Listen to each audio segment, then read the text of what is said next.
Donald Trump signed an executive order last Friday temporarily suspending entry into the United States of citizens of 7 Muslim countries, arguing the measure served to allow time for the new administration to review vetting measures for immigrants. The order suspended admission of refugees for 120 days and entry of citizens from the Muslim-majority countries of Iraq, Iran, Sudan, Somalia, Libya, and Yemen for 90 days. I was honestly really shocked. I couldn't believe this was actually happening. This was an actual executive order that was to be implemented to the general people. And it's just crazy to think that it's hitting close to home and people I personally know are affected by this. Yeah, which is interesting because he said when he was running for president, I'm going to ban Muslims. It kind of surprises me that people are so surprised, yet even I was kind of a little bit surprised. You know, that happened. Exactly. It happened so fast. Mm-hmm. People are did he actually want to go through with this? Oh, he's just kidding. But he actually went through with this order, and so soon, not even a month have passed by now. Suddenly this is happening. It's just unbelievable. So his justification for it is that he's doing it in the name of national security. So what do you think about kind of that reasoning and... Well, I think it's kind of absurd because he was oh, I'm going to do a ban from all these countries, but they happen to be Muslim majority, and he's saying I'm not really indifferent, but they just happen to be of that. Right. And also a lot of the people that have created these national security threats are U.S. citizens. Mm-hmm.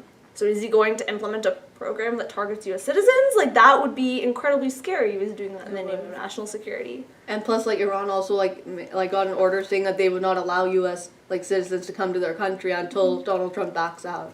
Oh, yeah. Yeah, which happened. Yeah. Looking forward, how do you see the Muslim ban kind of playing out in the future? Do you think we're going to see countries like Pakistan and Afghanistan getting put on the list, or... even countries like India, which has a large Muslim population. Or Saudi Arabia. Yeah, Saudi Arabia. Yeah. Well, people don't know what to expect, but people think maybe he's going to extend his ban to all the other countries who have the Muslim population. But in the future, hopefully he backs out on this ban, and hopefully just for 90 days or hopefully goes away and people can go on with living. I guess how they usually do. But yeah. I mean, I think he's gotten a lot of backlash. So my hope is that this was a trial balloon and after the 90 days they'll stop. But I think it's really concerning that the only Republicans to have spoken out against the ban have been Lindsey Graham and John McCain. And no one else, Paul Ryan. We all thought, we had so much faith in Paul Ryan. Right. Paul Ryan checked Donald Trump. Yeah. But it didn't happen. He's standing by the ban. Yeah. And in fact, he's actually standing by the ban. Right, he didn't say anything. Yeah. And it just shows what they really believe. Yeah. Basically. Or maybe even just political expediency. I mean, a lot of these people have constituents that voted for Donald Trump in red state areas, and they need those votes. And what do you think about the role that South Asians are playing or should play in combating this Muslim ban, even if it's not affecting South Asians yet? Right, exactly. I feel if maybe it hits to South Asia, then that would be really bad. But I feel before then we should stick together and consider everyone Muslim, Sikh, Christian, everyone as one of us, our brothers or sisters or whatnot. I mean, I saw this thing on Facebook that's Hindu, Muslim, bye bye, and then Donald Trump, bye bye, in English.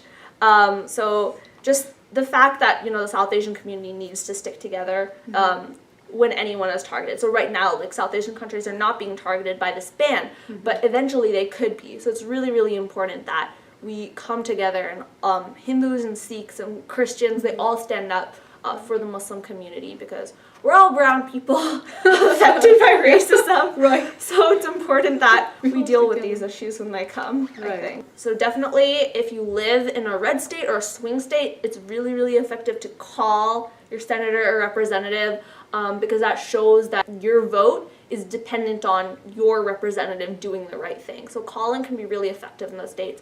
We're from a very blue state, so probably the best way for people in those states is to just donate resources. The ACLU has gotten actually $24 million in a very short amount of time, in one weekend.